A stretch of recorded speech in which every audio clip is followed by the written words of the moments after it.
Entrepreneur Chat on Radio Ramadan. Is it Radio Ramadan or Ramadan? It's Ramadan Radio. Ramadan I always Radio. get shouted. It's Ramadan Radio. So I'm Manny Malik, and this is the show where we sit down with local business owners, entrepreneurs, and visionaries to uncover their journeys, the struggles, the wins, and the lessons they've learnt along the way. Whether you're an aspiring entrepreneur, already running a business, or just love hearing stories of ambition and success, this is the show for you. Today... Am I on the right show? Oh my God. Why are you interrupting my intro? Today, we've got a heavyweight, in more ways than one, of the halal food industry. A man who's built a reputation for quality, craftsmanship, and innovation in the world of halal meat. My guest is none other than Adnan Malik, the owner of Malik Butchers, and of course, my big brother. Assalamu alaikum, Adnan. How are you doing? Waksam. So, Bit of an introduction there. You like that? Nice, yeah. liked it. Yeah, yeah. Cute. Okay. How's your rosé going so far? How's Ramadan been for you? So, I always struggle with the first 7, 8, 9, 10 due to my caffeine addiction. So it's been its usual struggle, brain fog. I can't do anything. But today was a bit of a different day. You get that sort of resurgence at about 2 o'clock. Yes. And I felt active. I've kicked off a few times, not going to lie. So how many fights have you had in I've Ramadan? had a few kickoffs. Today's been a kickoff day. So I had to calm you down earlier, didn't I? yeah. But no, it's part of the process. It will, but yeah, kicked off a lot. Okay. And so with Ramadan, you got your caffeine dependency that makes you angry. Does it? What else? Blurs my vision. I can't. It's just brain fog. I can't think. I don't want to do anything productive at all. Okay. So looking through invoices is not something that you want to be doing on day 2 of Ramadan at 11 a.m. Okay. And how are you feeling now, though? Are you ready for this interview? Are you ready for this podcast show? That doesn't feel very good. Yeah, I know, For everyone that's just listening, ready, he was just I'm ready. staring at me. So I'm ready. Okay, look, let's get into it. Tell me more about Malik Butchers, because obviously I know everything about it, but the viewers and the listeners at home, and we've got TikTok live at the moment. What is Malik Butchers? What are you selling? Why are you different? Okay, so Malik Butchers is an accumulation of 50 odd years of serving the halal food sector with halal meat. It's an accumulation of ideas and minds and recipes and visions and inspirations. It's all come up to this, what it is now. And what it is now, it's a premium halal artisan butchers. And I set out about 5 years ago to create this. I didn't think I could do it. Okay. And what we specialize is innovative premium products for the halal market. But that's not to say that it's just halal customer or Muslim customers we get. We appeal to all sorts of demographics because of our flavor fusions in a lot of the things that we do. So tell me about some of the products that you guys are famous for. So we are well known for our sausages, beef bacon, wagyu pastrami, lamb ham. We do good quality steaks that are available daily in store, as well as having them delivered nationwide. So you can get up in the morning and you can decide that you want a steak, and we will have one for you, and we'll have some of the best steaks on the market there for you. What kind of steaks are we talking about? So we're talking, we regularly stock Aberdeen Angus, which is sourced actually from Ireland. And that's the dominant sort of steak that's in the halal market at the moment. And then we have my personal favorite, which is the USDA Prime, and then Wagyu as well. So those are the 3 ranges that we do. And we also have a sort of slightly cheaper range as well, which we call the commercial range, which is also very good. So yeah, for all budgets, so you could come in with a £5 and I'll be able to give you a steak, and you could come up with 500 quid and I'll give you a steak as well. Okay, that's good to hear. So there's a wide variety of choice. And how are you different from normal butchers, other than just the products that you've got? Which We pride ourselves on cleanliness, on On a customer experience that isn't the norm for when you walk into a halal butcher. So when you're walking into halal butchers, similarly as you're walking into Jamaican food shops, there's not customer focus is always on the back foot. We've noticed that, we knew it, and you don't get many British-born butchers. You know, Quite a desi game, it's a isn't it? desi game with desi attitudes, and I think the language barrier sort of plays into that sort of bad or lack of customer service. So it being clean, a great customer experience, knowledgeable about the products and the cuts that we're serving. It's packaged well, it's delivered well. We have the deli next door, so you can grab a bite to eat. So that makes it unique. We have the street food stall up front. Our history, the fact that we've been knocking around for 50 odd years, I think all of that combined makes us slightly different to the rest of the market. Okay. No, and you mentioned obviously the history. That's obviously a big part of it. So I understand Malik Butchers. I'm acting like I don't know. You idiot.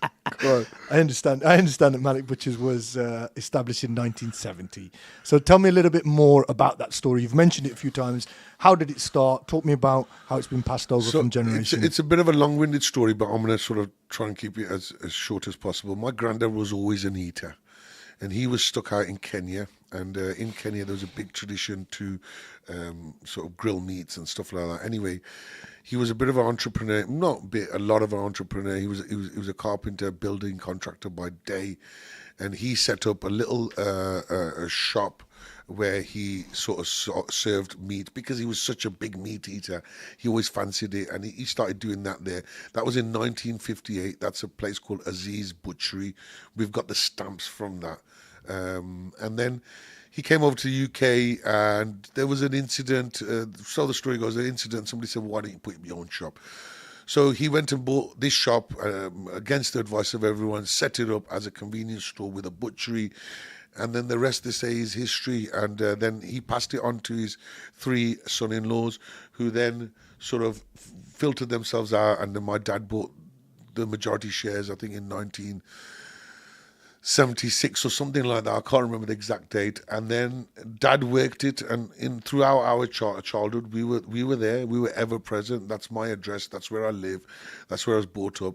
I used to go out. I've got a good connection with a lot of the old heads in Wolverhampton, and that's because they'd be standing in my living room, which is the shop, and they'd be talking about stuff and buying meat and, you know, having a laugh and a joke and just discussing stuff. And I grew up watching this.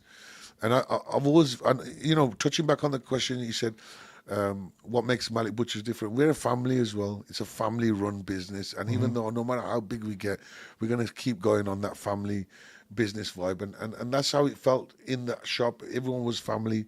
Even now, you know, the regular customers, they're part of our family. And then fast forward to now, and that's it. That's the basic history of it. There's been lots of like sort of peaks and troughs in between, but yeah, that was the main gist of where we are and what we're doing. Okay, and so you took it over in 2009, and we're going to get to what you did with the shop. But prior to that, let's tell everyone about who was Adnan Malik, what was he doing before, what were you like growing up? Yeah, I worked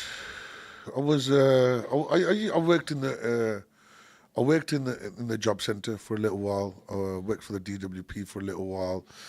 I had a little flutter with food. You know, you remember we had a trailer up in Cardiff, and we'd go there on the weekends, and we'd serve doner meat and gatalame and samosa burgers and all sorts of contraptions. And that's where my sort of first experience of the food market came. How old were you at that time? I think I was 22, 23. And what was it that attracted you to hot food at that point? Again, it's always been because we've supplied hot food places, and I've always seen the kind of the reward, the busyness, it's and I remember I'm a big lad. I like my food. I'm a fatty in it, so I like my food. So it was always that attraction to it. And remember, this was something new at that time. There was only chip shops before that. There was only chip shops and the odd kebab shop here and there, which was Turkish. And then when we were growing up, that's when burgers first come out and doner meat come out, and then you got the Pakistani style takeaways, with the chicken tikka kebabs in the fresh naan breads and stuff like that, and then fried chicken and all that kind of stuff. We were at the start of it. I was there firsthand watching these guys do this, so there was always attraction to that kind of setup. We was in that circles, weren't we? Yeah. So that's what we done. And obviously, look, the shop and the butchers is very successful now and very different to what it was before. Did you ever see yourself doing something with the shop? No, I hated it. I absolutely despised it. As a kid, I despised the shop. I hated the fact that I used to have to work on a Friday after Jummah when we had days off with my dad. I used to hate it. I hated every Big Eid. I've never celebrated Big Eid. I still despise Big Eid because I have to work it. I can't do... But no, I still don't. I love it now. I love it now. And that's the thing. Because all the cash is rolling. No, it's not the cash. I love the... I love the... when you grow up, you realise the things that you hate are the things that you love. And that's the way it happened with me. Like, I used to hate that. Everyone used to be going to the park or they'd be going to town on a Friday and I would say, yo, after Jummah, you got to work at the shop, man. And I'll be like, yo, I'd hate it. And back then, the chicken used to stink differently, man. You'd get chicken skin and I'd be on the crap jobs. And I didn't appreciate the shop. I didn't appreciate it. I didn't know it. I didn't think anything could happen. And my cousin, Asim Hafiz, trainee, he used to say to me, he'd say, you're trying this and you're trying that. You got a gold mine sitting here. And he was the one who said to me, I want a steak. Where do I get a steak from? And this was like 15 years ago. And then Uncle Khalid as well, who does the Ramadan radio, he'd come in and the Amin family have been our customers for years. And Uncle Khalid's mum, God bless her soul, was one of them characters in the shop, and she'd come and she'd be loud and vocal, and she was a character. And anyway, Uncle Khalid used to go on these little expeditions abroad, and he'd come back and he'd tell me, oh, son, I've tried this charcuterie halal here, and you should be doing it, and, you need to do this, and you need to do that. And then when I actually thought about it, and at that time I thought, Uncle, I can't do that. I'm in Wolverhampton, Dunster Road, it's Uncle Wally's Dukaan. Like, what do you expect me to do with it? But I'd done exactly what him and Asim had told me, and it kind of worked, didn't it? Yeah, of course. So just touching last point on you growing up, obviously you mentioned you didn't like the shop. Was there any other alternatives now? I know you mentioned you worked at the job centre. I know as well that you worked the doors and whatnot. Was there ever any other industries that you thought, I want to get into? I want to be a taxi driver at one point.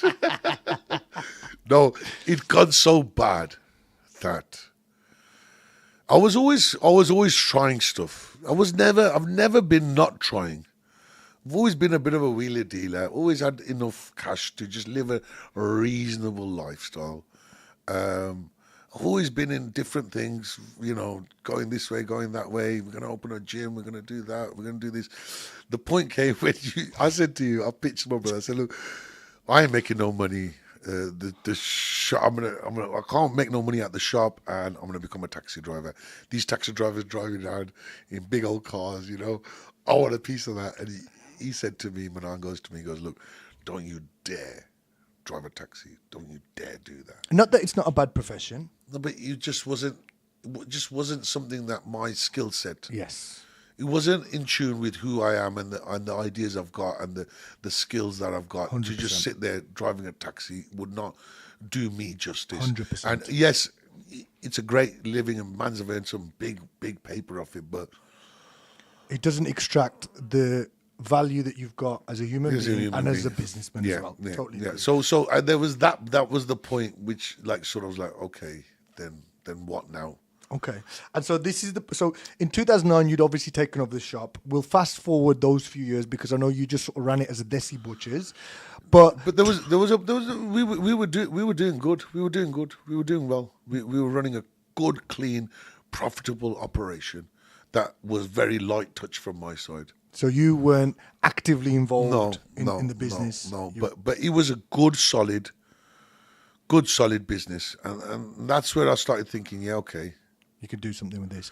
So tell me about 2020. Okay, let's fast forward to 2020. This is the point where you So came up I'll with a tell you what drastic happened. plan. There was this program on TV, and this guy was doing trap boxes. Yeah. This guy's doing trap boxes from his flat. And I thought to myself, well, if he's doing it from his flat, I could do it from my shop. Yeah. So I decided, I thought, you know what? And then I didn't just stop there. I had the shop planned out in my head. The way it is today, what you see today was always the plan. From that first trap kitchen idea. So what I thought, let's see if I can serve food and if I can pull a crowd in. Okay. So it was May the 6th, was my birthday, and then we made these boxes and we gave 10 out free, and we used the tagline, if you know, you know. Actually, prior to that, we started getting steaks in, do you remember? Yeah. And what I realized, when Manan come up to me and he goes, oh, muscle food, we got to do something like muscle food, we got to sell meat online. I thought, what's this guy talking about? You got to sell meat online. I can't get people to come to the shop, let alone online. You know, Patu's here rattling around. There's nothing to do. There's no customers and he wants to go online. Anyway, he put up a post online. It didn't really hit. We put up a steak post. It hit. The steak sold. The killer was, and it's still on our Instagram, I started now looking at doing like English style cuts. So what I done was we had a piece of mutton, and me and Patu, we decided that let's cut this up English style. We cut it up English style and we coined it mutton dressed as lamb, which is technically what we done. We dressed it like lamb. Anyway, we took a picture of it and we stuck it up onto our Facebook, I think it was, Facebook. Stuck it on the Facebook. In half an hour, this woman from Birmingham had come, drove down to Wallis Dukan in the middle of nowhere and picked up this meat. And she took the lot. She goes, I want the lot. She goes, it looks fantastic. I was like, what? And that was a kind of eureka light bulb moment for me. Like, oh, okay, this can work. The internet can work. And so it wasn't it was Instagram. The Instagram and Facebook can work. Yeah. I still thought delivering meat over the internet was pie in the sky. I didn't think that was possible, but I thought, okay, so it's turned up now, and lo and behold, we've got this now idea of, oh, let's do some food out of this. So we've done 10 boxes and we've coined it, if you know, you know. Yeah, remember that on Instagram, 10 boxes. We've done it for free, and we said, look, just promote it. The next weekend we released, it was Ramadan as well, remember? It was Ramadan. And the next weekend we released some more boxes, sold out. We had so many sales. It just continued into sale after sale after sale. And then I thought to myself, look, I've got to push the button on this whole thingy. It's working. You made me do a business plan. Yes. You made me do a business plan, and I've done the business plan, and the rest of the say is history. The rest is... Okay. And look, you obviously have had a number of different influences that got you thinking the way that you started thinking as not just a butcher, but a food operator, but also as an entrepreneur that's ready to take big risks. What was the other influences at the time? What kind of stuff were you watching on TV? What other businesses were you looking at that you wanted to try and emulate? So I've always been fascinated with food. I've always been fascinated with the process of food. That how do you deliver this from here to there? So, like, you know, the whole process of food was always, it was part of our childhood. Our mum was a very keen cook. Our sisters, very accomplished cooks, the pair of them. Rahan, my older brother, he loved the intricacies of flavors and recognizing flavors. Oh, have you put too much? You put too much coriander in this, or you put too much garam masala in this, and this needs a little bit more zira and stuff like that. So we come from a food environment, and then watching stuff on TV, stuff that was unattainable. I think all of us Muslims grew up in this, and I say this to a lot of people, it was really hard for, where the smallest population percentage of this world population were not allowed to eat everything, sweets, chocolates, crisps. You can't eat them, they're haram. Remember there was that controversy about bread being haram. This is haram. E471's haram. You can't do this. Prawn cocktail crisps are haram. You can't even say pig. You got to say GIP. You know, we grew up in that environment. So, and it also goes back into, the food influence goes back into wanting to be British, wanting to be not British, English. Like the English lads having a full English is quintessentially English. Yeah. It is the epitome of yes, we've landed. And remember, our parents are Pakistani. Our parents are Pakistani. We're half Pakistani. What's the other half of us? It's English. We want to be English. So some of us totally deny it and say no, no, no, no. But they all do it. They all want to go on a spa day. They all want to do this. There's something they want to do. Afternoon tea, whatever it is you want to do. You want to do something that has traditionally been not allowed by our parents because there was a twofold thing. A, they thought it was haram, and B, price. They didn't want to pay the price because they had to send money back home. So that was a massive influence. Then watching Del Boy on TV eating, loved the way he Only ate. Fools and Horses. Only Fools and Horses. Watching him, Food Network, Guy Fieri, and the other one was his name Adam Richmond. Adam Richmond. They were like, I was like, wow. And America is like some of the places in America, they're 100 years ahead of us. They've been doing smash burgers for hundreds of years. Well, not 100 years. Is that right? Pizza, yes, smash burgers for 100 years. Pizzas, 1900s they started doing pizzas. And I think a lot of our culture harps back to American culture. American culture is what makes, like I've always said, pizzas weren't made popular by the Italians. It's made popular by American Italians. They're the ones who made it popular. Sushi, it wasn't made popular. It was made popular by these sushi places in America. That's what drove it all over here. And now the whole world's seeing it. Pakistan, they all love pizzas. They all love shawarmas. They all love this. Where's it all coming from? It's all coming from this side of the world, and it's going over there. And they're loving it. But yeah, so those were the kind of influences on me. Okay, awesome. And just in terms of, we've only got a couple of minutes left before we go over to a break, but I wanted to know, once you've decided to do this idea, you've got all these influences, you've done this trap boxes, you've done this mutton dressed as lamb. What's the next biggest challenge that you had from getting from your idea in your head to getting the shop that you've got now? Nobody believed it. Yeah. You? What did you say? I said, "Don't do Who's going to come and buy a sandwich from your shop? Nobody's going to come and buy a sandwich from your shop. Is that an impression of me? That's what you said Spot to me. on. That's what everyone said to me. Everyone says, you're off your head, mate. Very few people believed in it. My wives believed in it. They all of them. They gave me. How many? Doesn't matter now how many. They all gave me support, and they believed in me blindly. My sister believed in me, and she was a big cog to make this all work. Just her saying, "Don't worry, just do it." And that was the biggest overriding factor was me believing that this could work, because I questioned myself 1,000 times a day when I was doing it. But I had also convinced myself, and I think that's the whole thing with a business, isn't it? I think with anything, not just anything, particularly with a business, you just have to convince yourself that you're going to have to do this. And once you start doing it and you put the hours in, it works. It works, and you do it right. You do it properly. You don't cut any corners. It does work, and you give it time. You give it the test of time. So you'd say self-belief is the most critical thing for you? That is what I do. That's why I criticize myself more than anyone will ever. I critique myself more than anyone. And on that bombshell, we'll cut it off there. But yeah. No, that's been honestly riveting stuff. We're going to jump to a short advert break, and we'll be back soon, inshallah, with part 2. Where's this off?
Assalamu alaikum and welcome back to episode 2 of Entrepreneur Chat with me, Manny Malik. And I'm joined here with my guest, an older brother and business owner of Malik Butchers, Business Adnan partner. Malik. What did I say? Business owner. Yeah, but you're a business owner of Malik But Butchers. your business partner. Okay. I'm your business partner. Shalom. Okay, so let's talk about that. How is it running the business with family members, but more particularly with your little brother, Manny Malik? I heard he's a handsome, intelligent fellow. No, I don't think I'd be able to do it without the family. I don't think I could. No, yeah, definitely 100%. It wouldn't have happened without the family. My sisters, my mom, my dad, my brothers, my wives, my children, my nieces, my nephews, my cousins. You know, I've got Farouk in there. He's my older cousin, and I know sometimes it's hard for him to listen to me because I'm so much younger than him, and I have to give him a wide berth at times. But he's invaluable because he's that sense of security. I can go away for 5-10 days and not worry about finances or being robbed because he's there. He's down the road. You know, he offers that sense of security for me. And then on the flip side, it's difficult to work with him as well because I can't say nothing to him. I can't say to Farouk like how I would speak to the other members of staff because he's my cousin, he's my older cousin. He didn't tell me to do one. And just in terms of being that boss amongst family, how did you find the transition going It's from? hard to navigate yourself. You don't know where you stand, and sometimes I have to bite my tongue, and sometimes I don't do that often with other staff. I do with good staff, but when staff are performing poorly, then I have a real bad habit of going off on a real bad sort of shouting episode, and I have that bad habit. But I'm also a very good boss in terms of I look after them. Any requests they make, I sort of facilitate that. And the team that we've got now is kind of perfect for me. I've got some really good workers there, and that comes from a lot of them guys are like family now. They seem like family. Yeah. Because they're the new wave of immigrants into Wolverhampton, and we're the old school immigrants of Wolverhampton. We've even got some of the old school lads. So we've got a Sayyid lad in who's from an old family and I've always worked with people who have got links within the old community, and I think that works well for us. But yeah, it's difficult. It's difficult being a gaffer, and then yeah, it is for your family. It's hard. It's very hard, but it's also very rewarding as well. You know, when you can look after them is nice. It's a nice feeling. Yeah. And in terms of having a team of people around you, you mentioned obviously family support, and you mentioned you've got a good team now in terms of staff. In terms of delegating and having the right people to move you forward, is that something that you think is critical for a business to help them grow? Yeah, we've grown because you know Yusuf, who's here. I don't know any You guy know called Yusuf, Yusuf. you interviewed. Yusuf Yusuf helped- Ahmed from ISO. Yusuf helped me a lot in my recent growth. Just the way he operates and some of the things that he does, I've sort of adopted some of that. And I'm a Desi operator. I used to be a Desi operator. And Yusuf's a very, very sort of on the button, organized, slick operator with what he does. And that's not to say that we both got together and we've both grown together. Yeah. So I think I've helped him with some of his personal sort of fitness and discipline in other areas that he required. And he helped me with discipline in the business. And I think we've both sort of grown quite well, quite rapidly. And like we're just moving into the next phase of our growth. Yeah. Which will be announced. It's coming up very soon. We've been working in the background really hard on some of the things that we're going to launch ourselves. Malik Butchers, Yusuf's been constantly going at it. So what else that happens is that opens up other entrepreneurs who have other ideas, who have other links, who have other things, and it's just a chain reaction of you getting into a place where people are offering you more than what you initially thought was available. So yeah, that having a team is vitally important. We've just taken on my nephew as well. Wahab. So we've got a position for him. I've had to sort of put a position in for him, but we understand the value of you can't do this by yourself. You can't be where you want to be by yourself. And up to about a couple of years ago, before meeting Yusuf, before you sort of started to like sort of really push me, I was pretty content with just the one store, being there, going on holidays, relaxing, working a couple hours a day. But 2025, you know, we've got sort of different targets now. We Tell me more about those. What's the plans for Malik Butchers then? Malik Butchers, we want to grow. So we've outgrown our current premises. We knew that was going to happen. We've outgrown it by so much. It's hard to do that. We have to refuse orders. Yeah. That's the situation we're on. So earlier on, we had to cut off the internet orders because there's just not enough place to put 100 boxes of. We can't store 100 boxes of meat orders. It's just not happening. Yeah. So we had to shut it down. We got that cleared. We opened it up again. So there is, but I'm happy at this situation. So we're now going to move into a larger premises, not retail, just wholesale only. We So it's going to be like a unit. You like a unit. You know I've got a soft spot for units. So always Yes. wanted always wanted a unit. So inshallah, we're just finalising those deals now. We're going to go into a unit and then hopefully so that inshallah unit will facilitate growth for online orders. for online orders and wholesale as wholesale well. orders, and then Is there any plans to potentially expand Malik Butchers and open up more shops? well, this is one of the things that we've really struggled with. If I'm going to be brutally honest with you, our growth has been very difficult because we are growing. But it's just, where are we growing to? Because there's so many different fronts. Like, we could go into manufacturing sausages, we can go into selling hot food, we can go into selling raw meat, retail, wholesale. What do we want to do? Online, whatever. So there is a plan, but we're just figuring that out. Franchise model looks like the most interesting. We've had a very interesting inquiry from a strong party who are interested. So we're going to have a look at that. I'm not too keen on anything at the moment on the retail side of things because that's not, I see where we are at the moment. It's something that's interesting, but it's just focusing on what we want to do within the structure that we have and within the constraints of what we can do. We don't mess around with interest. Yeah. So I don't mess around with interest. You know, I'm dead against it. I live on rent. My car's on lease. You know, I've got nothing. I don't want nothing. Any loans I've had, they've been in the past. That's it. As soon as I opened the shop up, I thought to myself, I'm not doing this. I'm not engaging in mortgaging and remortgaging and this and that. I think I would have been in a totally different position right now. If I had that facility, loan leverage, I would have been in a totally different position because I would have had a couple of stores by now. Okay, well, look, it is Ramadan, and you've mentioned the fact that you're not messing around with interest. How important is implementing certain facets of being a Muslim, and how has that impacted you as a businessman as well?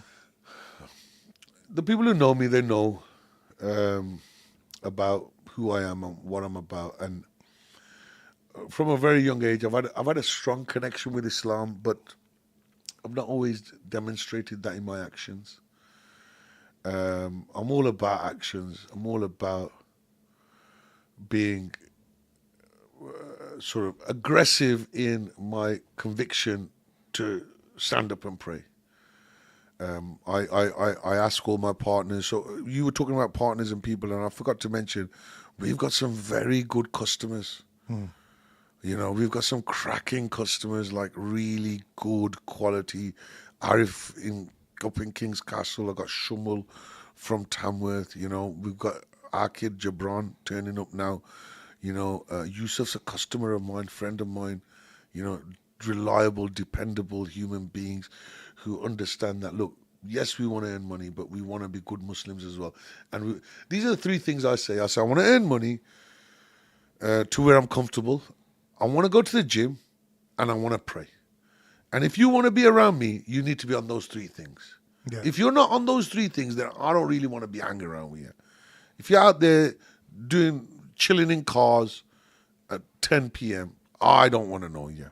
I'm now switched over to being active in the morning. Fajr, active, let's go. Gym, active, let's go. And I think part of being a businessman, you have to realize it's not just the business. It's about, like what I say to people, it's that Mr. Miyagi thing with wax on, wax off. Getting up in the morning and reading Fajr and going to the gym is your wax on, wax off. You need to do it, and then you're in a place where you can defend yourself against all the little things, the problems that are going to happen. And I think that's vitally important. Islam is vitally important to me, and I in my own little way, you know, I always promote it. I always insist. I'm pretty forceful on, boys, come on, let's pray.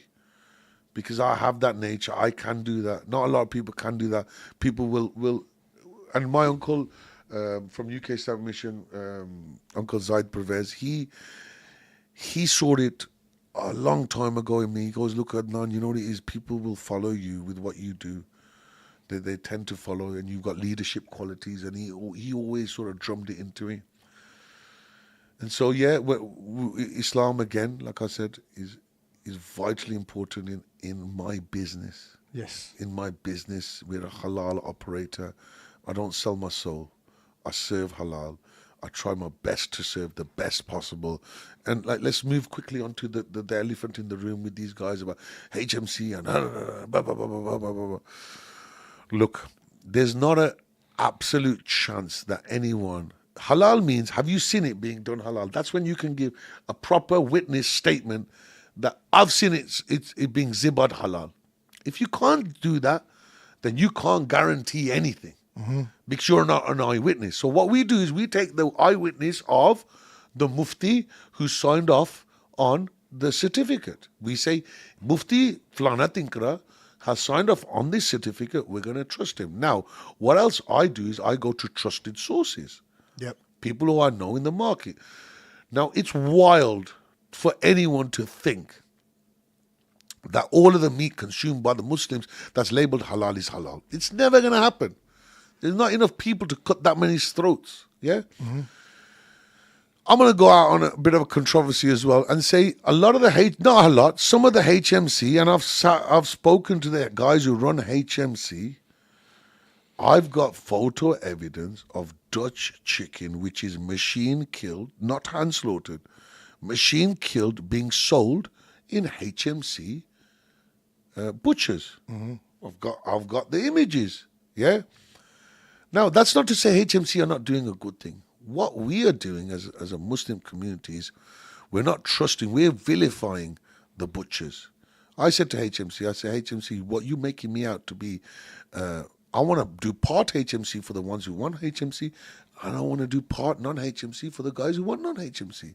You cannot get a USDA prime steak that's a non-HMC. And you know what? I love a USDA prime steak. Oh, and why can't you get HMC? Because HMC is only UK based, isn't it? It's only UK based. Now, I'm not saying that's a bad operation, but I'm not saying it's not all encompassing. So put yourself in a consumer's shoes. Okay. And the thing is, a lot of this stuff goes over my head, even though I've been involved in the business with you. I'm putting myself into a consumer's shoes and I'm thinking, okay, I want to eat halal meat. What is the best way for me to go about ensuring that I'm eating halal meat? So you want to buy from a trusted source. It's that simple. Go and see that. Everyone knows my face. If you don't trust me, don't buy from me. If you don't trust me, then don't buy from me. And inherently, that's the Islamic guidance. Well, that's what I believe it is. Remember, this is all, there's no concrete, anyone coming out with anything concrete. Because a lot of these guys are in it for the money. Yeah. There's no one who's come and addressed it other than HMC. And even HMC, they go on about stunning. Even you ask the HMC scholars, stunning is only not allowed if the animal dies. You know? There's a difference of opinion. It's a grey area.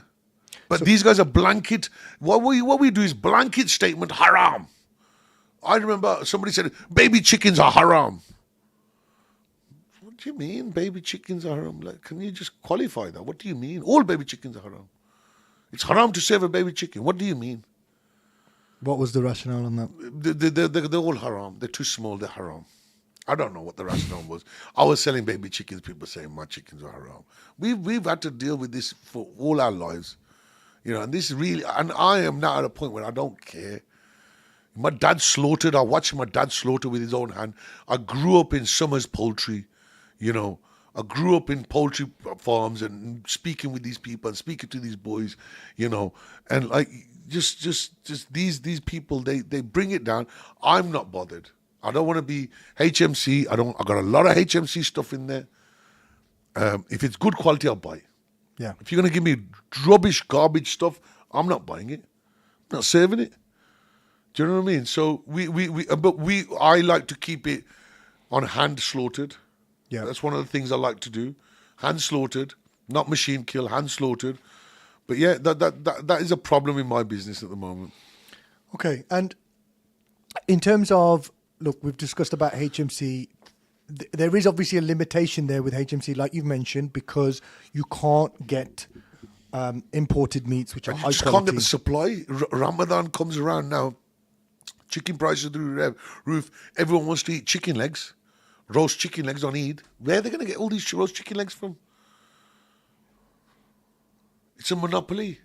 It just doesn't work. And that's the thing. So if you want to go out there and you want to experiment with new product innovation and you want to try new things and bring new things to market, if you are straddled with just doing HMC, you're going to limit yourself in terms of what you can do. You're going to struggle. Now, a lot of our stuff is HMC. A lot of it is, but you're going to struggle. And remember this, what I don't like is I don't like the fact that people then lie and say it's HMC. Say it's HMC. What do you mean? I ain't going to do that. I ain't going to do that. Come Eid, yeah, the HMC shops, yeah, will not have enough niblets. They won't have it. And then they're going to have beef. Then it's whatever. And remember, HMC also work in plants that are part-time HMC plants. Well, all right then. How does that figure? Do you know what I mean? And the guys, there are guys who are sly guys. There are guys, and you'll always get them. But for you as a consumer, nothing's haram for you that I've sold you because I've given you with the belief. It's halal for you, bro. And then it's on your head. It's on my head. I'm going to have to deal with this with the Lord. The Lord's going to pull me up and say, Adnan, you've been selling these wrong, choose it. What are you going to do about it? Yeah. I'm going to say, listen, I got it from Jakub there. So you pass that burden of responsibility. Give it to Kuba. He's the one who's done it. It's not my job. Yeah. No, that and I've known him for how many years? No, I understand it. Okay. And so, look, we touched on product innovation there. Talk to me about some of the new ideas that you might have in terms of coming up. I know we were looking at a chicken schnitzel. Yeah, I've tried the chicken schnitzel. What it is my shop's so small that on the display I can't put out all of the stuff. I've got a lot of pastry ideas I want to do. There's loads of stuff I can do, but it's just having the space and the time. And once we get this unit in, that's when we'll start really kicking on. We've got some other ideas. We're going to start stocking some other butchers as well. There's lots to come. It's just we're getting the nitty gritty paperwork out of the way. Okay, and one of the products that we're obviously, you, Malik Butchers, are very famous for. I'm saying we as if I'm involved. I'm not. I'm just the host Presenter. here today. Yeah, is the Wagyu pastrami. Talk to me about that. So it's known as the UK's most expensive halal sandwich. It's an example of product innovation that I'm sure you're very proud of. Tell me more about the product. Tell me about the influence. Tell me about what kind of stir it's causing online. So I've been rattling around with this product for at least 6 years. Yeah. I started off with salt beef. You remember I made them salt beef bagels. It comes from watching one of the Food Network show when, no, just one of them. A lot of them when there's Kat's Deli. Kat's Deli's a Jewish deli. And I just fell in love with the word pastrami, didn't know what it tastes like, wanted to try it. What is this? Salt beef bagel. Then we went to London. Remember, we tried the salt beef bagels over there. Yeah. And then I just started making it. How many times did I mess it up? Yeah. Messed it up a few times. And then as the video, some of you might have seen the video on Instagram, as the video suggested, I thought, well, let's make it with Wagyu. Wagyu's an indestructible meat. Let's try it with Wagyu. And it was just the best thing I've ever tasted in my life. And I'm sometimes very questioning of what our products are like. But with that, I knew it was great. Got a couple of guys in, Hungry Bearders and Rudy, another foodie. and I said, "Come on, let's design this." We designed it, we got it, we mastered it, and it was a hit. Then we took it to the Halal Food Festival, and that's where it blew up. And we really got some traction on that.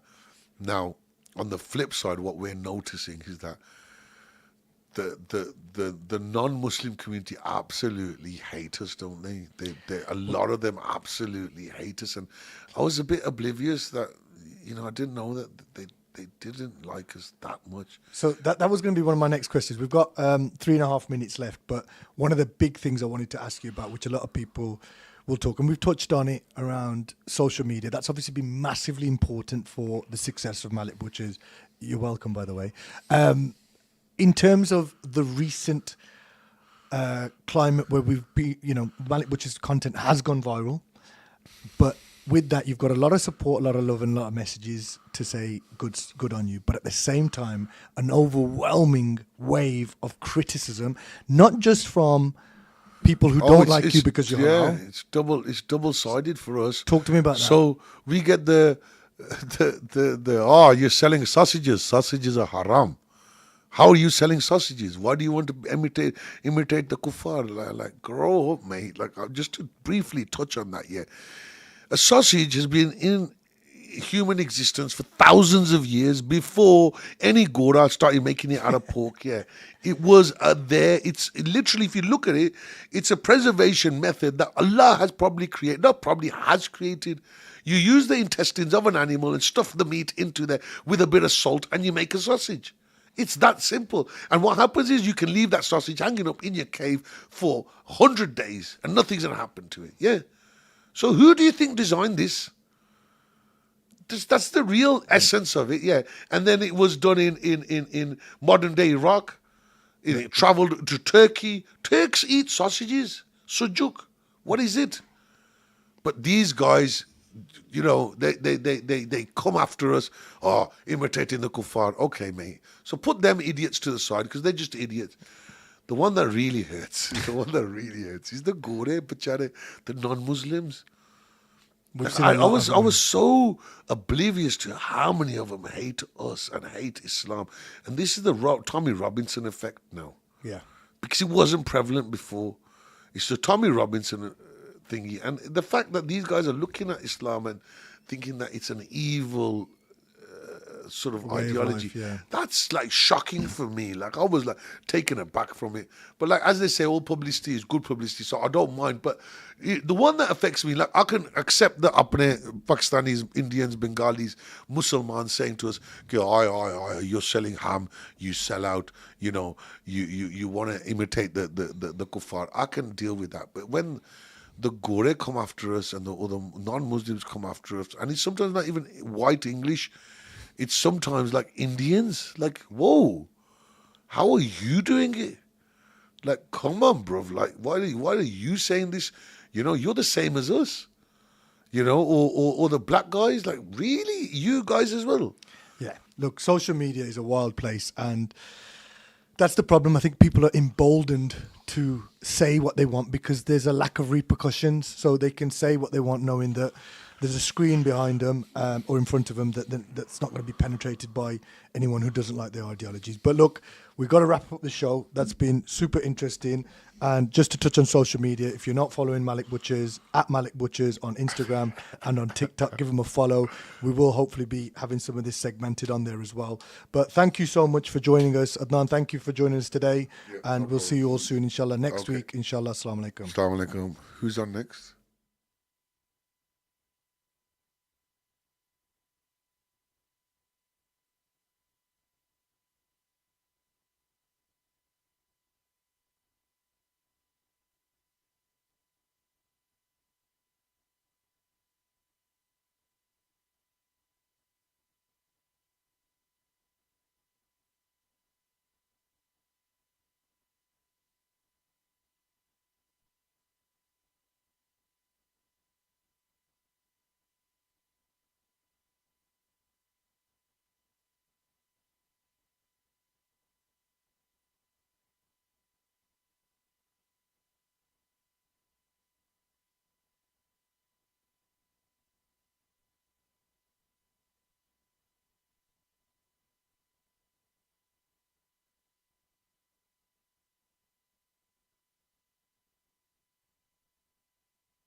Assalamu alaikum and welcome to Ramadan Radio Wolverhampton.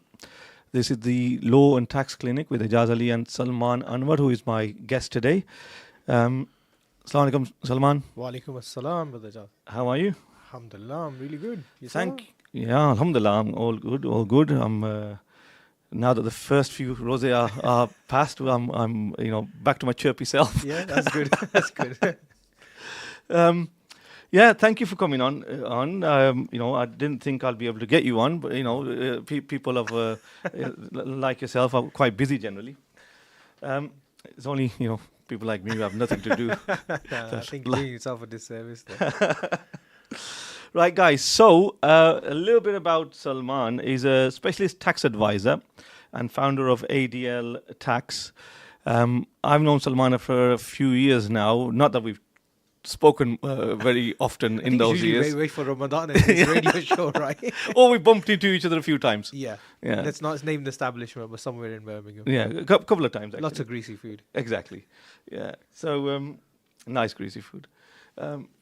Anyhow, that's making my mouth water. So Salman, a bit about yourself.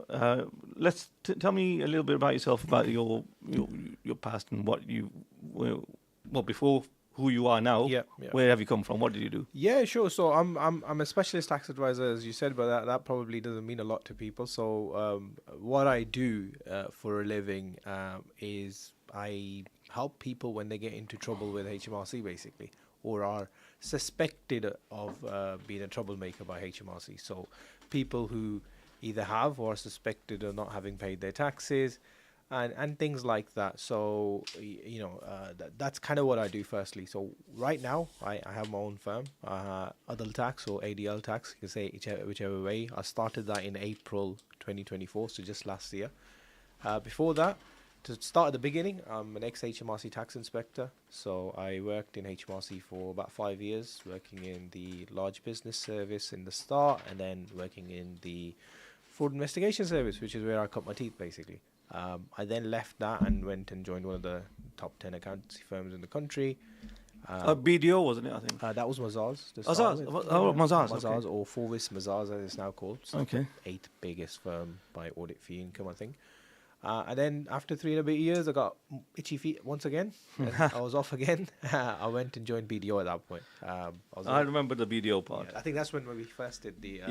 Exactly. Yeah. I think that propelled my awareness of what I do in the community a fair bit. I think I got a lot of traction when I started talking about moving to BDO on things like LinkedIn. So, alhamdulillah, I was there for a couple of years. I was an associate director leading the Midlands team, and then got itchy feet once more. And I said, I started my own firm in about 12 months ago. Very good. Right. Okay. So, moving on. Well, what should everyone know about tax? Demystify it. Why?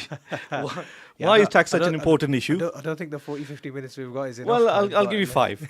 I'll give you 5. I'll do the short version. I mean, tax is one of those sort of, one of those certainties in life, so to speak, if you want to call it. They say death. Yeah, death and taxes. Death and taxes. Right. Yeah. So, anybody who's got any sort of income is going to be paying something or another to the government. I mean, even if you buy something, you're going to be paying VAT on it. So taxes are an inevitability.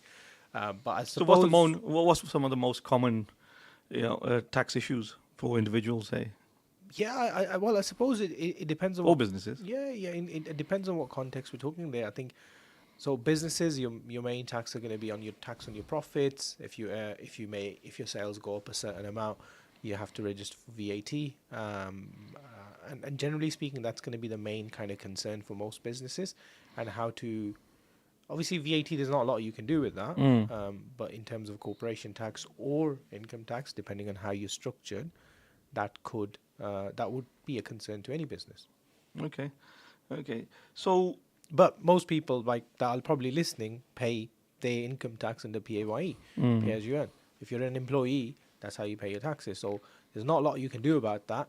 So if you stay in employment, one of the reasons I didn't, you can't do much about your taxes. I mean, the things you can do is put your money away into tax efficient wrappers, so you into your pension, into ISAs and so on, to try and protect some of that from taxation. Okay. So what would you say are the red flags that might trigger HMRC inquiries? Or straight into it, right? Yeah, why not? Why not? Why mess around? Beating around the bush. Why mess around? Well, I think a lot of that comes from sort of. So I suppose let's. Because look, it's nowadays you hear quite a bit about HMRC inquiries. I must know several people who either have had an inquiry or either had several inquiries. To be fair, I'll be out there. My own brother has. I think. They like to visit him every few years. I mean, there is that. I mean, the reason HMRC investigates is if it has, generally speaking, it has some sort of information on the person to say they're not paying the taxes. So that could be, from data exchange from say banks, suspicious activity reports from banks or professional advisors or whatnot. It could be, for example, a pattern of income or expenditure that's been declared in someone's return not matching up with what they think it should.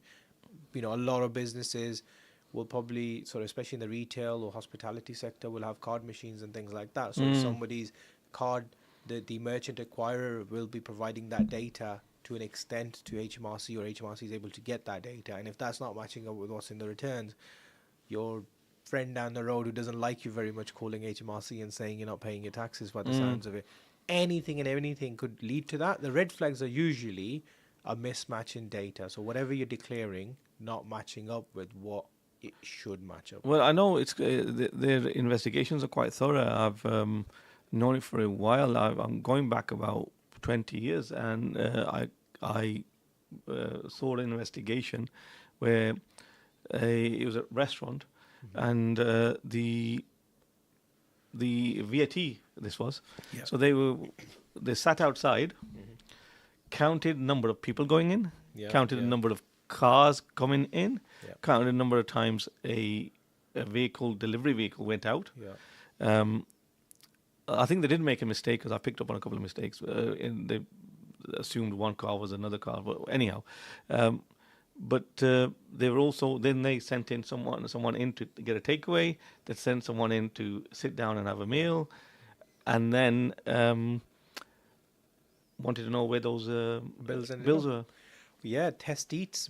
That's it's a sort of a blast from the past. I haven't had one of those in the last couple of years, but I dealt with a fair few of them. Yeah, as I said, I'm going back 20 years now. No, they're still doing that sort of stuff. So it's literally it works, I suppose. Yeah. It's a combination of covert and overt activity. So the kind of sitting back and observing, going in, buying a meal, and then checking the VAT records, because they can do that quite real time. Yeah. Cash ups, till ups, all that sort of stuff. Going in and seeing where's this meal bill that I just purchased 24 hours ago or in the last week. They actually on a Saturday or Friday night about before close. They turned up as well to see how much. Yeah, what's in the till? What's in the till? Then they would probably do the cash up, how much is in there. Yeah. Then they take that back to the day book and see whether that matches up with what you normally put in there. Yeah. On a Friday or a Saturday. I had a particular case like that, a restaurant down south somewhere, let's just say, and on the back of that, HMRC wanted £500,000 in addition. This is a small restaurant. We're talking literally 30, 40 covers at most. Yeah. And they wanted £500,000 from them on the back of exactly what you just described. In the end, we got it down to about £25,000. So the one I'm talking about, they had a fine for £15,000. Yeah. The accountant said, no, let's fight it. Yeah. Ended up with £90,000. Yeah, I mean let's say not comment on an accountant. that doesn't sound the right way to go with that. No, and then the guy says, "Well, I should have just stuck to I was willing to pay it." Yeah. But the accountant, no, let's fight it. I'm just curious to know how he managed that. That's just astonishing. I don't know. I don't know what happened there. But anyhow, that's a bit of history. Right. Well, before we go on to the next thing, it seems like our time remaining is only for this segment is only a few seconds. Guys, we'll be back shortly.